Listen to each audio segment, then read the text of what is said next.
കുറെ അടുത്ത് ഞങ്ങൾ യാത്ര പോകാറുണ്ട്, ഇങ്ങനെ അങ്ങോട്ടും ഇങ്ങോട്ടൊക്കെ പോകാറുണ്ടായിരുന്നു. ആദ്യമായിട്ട് ചെയ്യണമെന്ന് ആഗ്രഹിച്ച ഒരു കാര്യമാണ് ഞങ്ങൾ മസൂടിക്ക് പോകുമ്പോൾ വീഡിയോ എടുത്തിട്ട് ചാനലിൽ ഇടണം. അപ്പൊ ഞങ്ങൾ രാവിലെ ദേ മൈസൂരെത്തി. അവിടുന്ന് ഒരു ഓട്ടോറിക്ഷയൊക്കെ വിളിച്ചിട്ട് തലേദിവസം ബൈക്ക് റെന്റിന് എടുത്തിട്ടുണ്ടായിരുന്നു. അവിടുന്ന് റെന്റിന് എടുത്ത ബൈക്കുമായിട്ട് ഞങ്ങൾ നേരെ മസൂടിക്ക് വിടുവാണ്. മസൂടി ഇതിന് മുന്നേ രണ്ടു പ്രാവശ്യം പോയിട്ടുണ്ടെങ്കിലും വീണ്ടും വീണ്ടും നമുക്ക് പോകാൻ തോന്നുന്ന ഒരു സ്ഥലമാണ് മസൂടി. അപ്പോൾ ഇത് ഞങ്ങൾ മൈസൂർ പാലസ് ഒക്കെ കണ്ട് അവിടുന്ന് നേരെ ബൈക്ക് എടുത്ത് വീണ്ടും നേരെ ഇങ്ങോട്ട് ഗുണ്ടൽപേട്ടിലേക്ക് പോകുന്ന വഴി നല്ല രസമാണ്. അപ്പറേ ഇപ്പറേയും നല്ല സൂര്യകാന്തി പാടങ്ങളും പൂക്കളൊക്കെ ആയിട്ട്. ഇപ്പോഴല്ല, ഒരു ഡിസംബർ സീസണൊക്കെ ആകുമ്പോഴത്തേക്കാണ് അവിടെ കൂടുതൽ പൂ. അതേ റൂം എടുക്കാൻ കഴിയാത്തതുകൊണ്ട് ഞങ്ങൾ റോട്ടിൽ നിന്ന് പല്ലൊക്കെ തേച്ച്, എൻ്റെ കൂട്ടുകാരനാണ്, അവിടെ നിന്ന് ദോശയൊക്കെ കഴിച്ചിട്ട് ഞങ്ങൾ വീണ്ടും ബൈക്ക് എടുത്തു. ബൈക്ക് എടുത്തത് മൈസൂർ വഴി മസനഗുഡിക്ക് പോവാണ്. ഇവിടെ നിന്നൊരു 85-90 കിലോമീറ്റർ ആണ് കാണിക്കുന്നത്. അത് ഗുണ്ടൽപേട്ട് എന്ന് പറയുന്ന സ്ഥലമാണ്. ഈ ഗുണ്ടൽപേട്ട് കഴിഞ്ഞ് കുറച്ചൊക്കെ ചെല്ലുമ്പോഴത്തേക്കാണ് അപ്പുറം ഇപ്പുറമൊക്കെ നിറച്ച് സൂര്യകാന്തി പാടങ്ങളും വേറെ പൂക്കളൊക്കെ ഉണ്ടായിരുന്നത്. നല്ല രസമാണ് ഈ റൂട്ട് എന്നൊക്കെ പറഞ്ഞ് നമ്മൾ എപ്പോൾ പോയി കഴിഞ്ഞാലും നമുക്ക് എപ്പോഴും ഓർത്തിരിക്കാൻ പറ്റുന്ന ഒരു ഇതാ. ഈ ഗുണ്ടൽപേട്ടം കഴിഞ്ഞ് ഇത് ഗോപാലസ്വാമി ടെമ്പിൾ, നമ്മൾ റീലിലൊക്കെ കണ്ടിട്ടില്ല, ഒരു ആന എപ്പോഴും വരും എന്നൊക്കെ പറഞ്ഞു. അപ്പൊ ഈ രണ്ട് സൈഡിലും അത്യാവശ്യം നല്ല പൂക്കളൊക്കെ ഉള്ള മരം, എന്ത് മരം എന്നൊന്നും അറിയത്തില്ല, അത് പൂത്തൊക്കെ നിൽക്കുന്നുണ്ട്. അവിടെ നിന്ന് ഞങ്ങൾ നേരെ മസനഗുഡി എത്തി.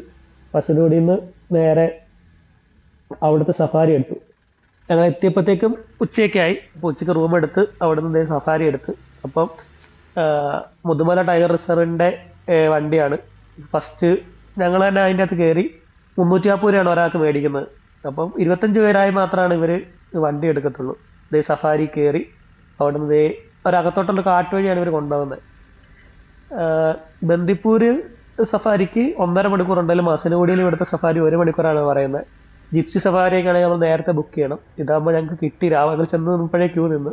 അപ്പോൾ നോക്കി കഴിയുമ്പോഴത്തേക്ക് പെട്ടെന്ന് കുറേ മാനുകൾ അങ്ങോട്ടും ഇങ്ങോട്ടും ഓടുന്നു. ഞങ്ങൾ ഓർത്താ ഇപ്പം കടുവയെ കാണും. അപ്പം ഡ്രൈവറും പറഞ്ഞു കടുവയായിരിക്കുമെന്ന്. അപ്പോഴാണ് ഒരു കൂട്ടം മാൻ ലെഫ്റ്റിലേക്ക് അങ്ങോട്ട് ഓടുന്ന കണ്ടേ. അപ്പൊ ഞങ്ങൾ മാനെ നോക്കി, ഇപ്പൊ കടുവരും എന്ന് പറഞ്ഞിരുന്നെങ്കിലും കടുവനെ ഒന്നും കണ്ടില്ല. ഒരു കൂട്ടം കാട്ടുനായ ആണ് അതിന്റെ പുറകെ വന്നത്. യുവമാർക്ക് ഇത് തന്നെയാണ് ഇവിടുത്തെ പരിപാടി. ആ ചേട്ടന്മാർ പറഞ്ഞ് മിക്കപ്പോഴും ഇവർ കാണാം. ഇപ്പം ഇപ്പോഴും രാവിലെ അല്ല വൈകുന്നേരം നിലവർണ്ണത്തിന് അവരെല്ലാവരും കൂടെ കടിച്ച് തിന്നാറ് ഉണ്ട്. കഴിഞ്ഞ ദിവസം ഇവിടെ നിന്ന് കണ്ടെന്ന് പറഞ്ഞു. ഇവരെല്ലാവരും ഒരു കൂട്ടായിട്ടാണ് നടക്കുന്നത്. അപ്പൊ ഇവര് അങ്ങനെ ജീവനോടെ തന്നെ മൃഗങ്ങളെ കൊന്ന് കഴിക്കുകയാണ് ചെയ്യുന്നത്. അതായത് കൊന്നു കഴിഞ്ഞിട്ട് കഴിക്കുമല്ല, ജീവനോടെ തന്നെ അവർ കൊല്ലുകയാണ് ചെയ്യുന്നത്. അതെ, ഞങ്ങൾ ഫ്രണ്ടോട്ട് ചെന്നപ്പോൾ വീണ്ടും ഒരു കൂട്ടം മാനുകൾ റോഡ് സൈഡിൽ തന്നെ നിൽക്കുന്നുണ്ട്. നമ്മൾ ഈ മുതുമല കാട്ടില് നമ്മൾ നാട്ടിലെ കാടിനെ അയച്ചിട്ടേക്കണ പോലെയാണ് ഇവിടെ മാനുള്ളത് ഇഷ്ടം പോലെ. നമ്മളെ ബന്ദിപ്പൂര് തൊട്ട് ഇങ്ങനെ അകത്തോട്ട് കയറി കഴിയുമ്പോൾ ഒരു റോഡ് സൈഡിൽ മൊത്തം മാനുകളാണ്. ഇപ്പൊ മിക്കവരും ഇപ്പൊ എന്താ ചെയ്യണമെന്ന് പറഞ്ഞാൽ റോഡ് സൈഡിൽ മാനൊക്കെ വരുമ്പോഴത്തേക്കും അവർ തീറ്റയൊക്കെ കൊടുക്കും. പക്ഷെ നമ്മളൊന്നും ചെയ്യില്ല, കാരണം ഇത് അപകടത്തിൽ വയ്ക്കും. കുറച്ച് ഫ്രണ്ടായിട്ട് നമുക്ക് ഒരു കൂട്ടം കാട്ടി, നമ്മൾ കാട്ടുപോത്തെന്നൊക്കെ പറയുമെങ്കിലും പല യൂട്യൂബേഴ്സും പറയുന്നത് കാട്ടി എന്നാണ്. അപ്പോൾ ഇത് റോഡ് സൈഡിൽ നിൽപ്പുണ്ട്. ഇപ്പം നമ്മൾ ബന്ദിപ്പൂര് പോകുമ്പോഴത്തേക്കും ഈ കാട്ടുപോത്തല്ല, കാട്ടി, മാന് ഇതൊക്കെ സ്ഥിരമാണ്. അപ്പോൾ പക്ഷേ നമ്മുടെ എല്ലാവരും ആഗ്രഹമാണ് കടുവയെ കാണണം എന്നുള്ളത്. കടുവയെ കാണും എന്ന് പറഞ്ഞ് പ്രതീക്ഷിക്കെങ്കിലും കടുവയൊന്നും കണ്ടില്ല. പക്ഷെ കരടിയെ കണ്ടു. ഞങ്ങളിത് പിറ്റേ ദിവസം രാവിലെ വീണ്ടും മസനഗുഡിയിലെ ആണ് റൂം എടുത്തപ്പം രാവിലെ ഒരു ജീപ്പ് സഫാരിയൊക്കെ കിട്ടുമെന്ന് പ്രതീക്ഷയിൽ പോയെങ്കിലും ജീപ്പ് സഫാരിയൊക്കെ മുൻകൂട്ടി ബുക്ക് ആയിരുന്നുകൊണ്ട് സഫാരി ഒന്നും കിട്ടില്ല. അപ്പൊ ഞങ്ങളിത് തെപ്പക്കാട് ക്യാമ്പിന്റെ അവിടെ നിന്ന് ലെഫ്റ്റ് ഒരു വഴിയുണ്ട്, ആ വഴി ഞങ്ങൾ നേരെ കാട്ടിലോട്ട് പോകുന്നേക്കുവാണ്. അപ്പോൾ ഇവിടെ നമുക്ക് സ്റ്റേ എന്ന് പറഞ്ഞു കഴിഞ്ഞാൽ മുൻകൂട്ടി ഈ മുതുമല ടൈഗർ റിസർവിന്റെ റൂമൊക്കെ ബുക്ക് ചെയ്യാൻ പറ്റും. അത് തമിഴ്നാടിന്റെ മുതുമല സൈറ്റിൽ കയറി കഴിഞ്ഞാൽ പറ്റും. അതല്ലെങ്കിൽ ഇഷ്ടം പോലെ റൂമൊക്കെ കിട്ടും. മസനഗുഡിയൊക്കെ നിറച്ച ആൾക്കാരാണ്. പണ്ടത്തെ പോലെ അല്ല, നല്ല തിരക്ക്. ഏറ്റവും കൂടുതൽ ആൾക്കാർ ടൂറിസ്റ്റുകളൊക്കെ വരുന്ന ഒരു സ്ഥലമാണ് ഇപ്പൊ മസനഗുഡി. 8:30 ആയതുകൊണ്ട് ഞങ്ങളിത് ആന ക്യാമ്പിലേക്ക് എത്തുവാണ്. ഇതാണ് ഗിരി. മധുരൈ സൂയിൽ നിന്ന് മുതുമല ക്യാമ്പിലേക്ക് കൊടുത്ത അവിടെ വലുതായതുകൊണ്ട് അവിടെ നോക്കാൻ പറ്റില്ല എന്ന് പറഞ്ഞ് കൊടുത്തതാണ്.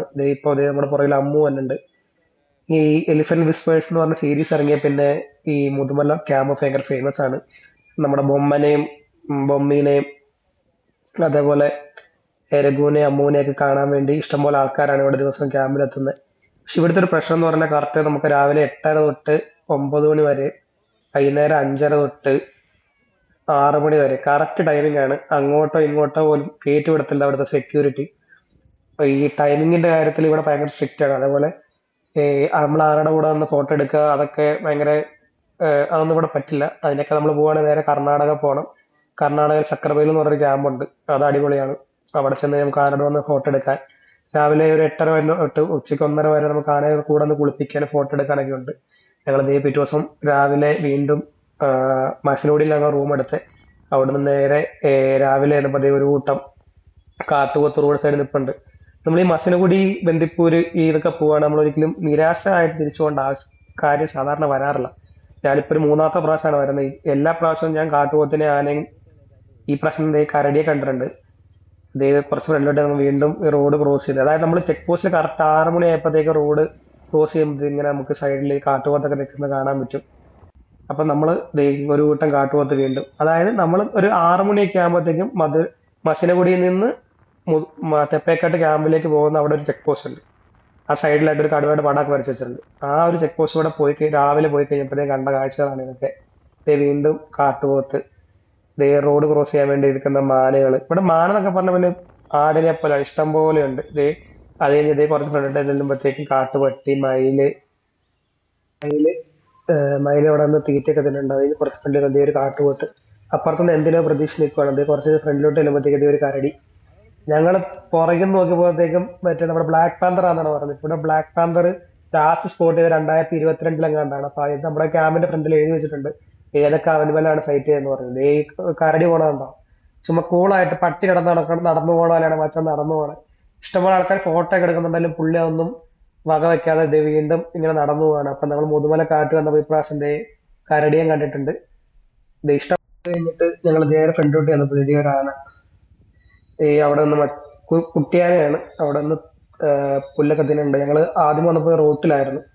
റോട്ടിൽ നിന്ന് കുറച്ച് കഴിഞ്ഞപ്പോഴത്തേക്ക് കാട്ടിൽ മേളിലോട്ട് കയറിപ്പോയി. ഇഷ്ടംപോലെ ആൾക്കാർ ഫോട്ടോ ഒക്കെ എടുക്കാറുണ്ട്. ഇവിടെ എപ്പോഴും മൈക്കിലൊക്കെ വിളിച്ചു പറയുന്നുണ്ട് ഇങ്ങനെ ആനയുടെ അടുത്ത് നിൽക്കല്ലേ, അങ്ങോട്ട് പോകല്ലെന്നൊക്കെ. അപ്പോ നമ്മള് അതൊക്കെ സൂക്ഷിച്ച് വേണം ഈ കാട്ടിലോട്ട് കയറുമ്പോഴൊക്കെ പോകാൻ. അപ്പൊ നമ്മൾ 2 ദിവസം ട്രിപ്പ് ഒക്കെ കഴിഞ്ഞ് പോരുവാണ്. അപ്പൊ അടുത്ത യാത്രയിൽ കാണാം.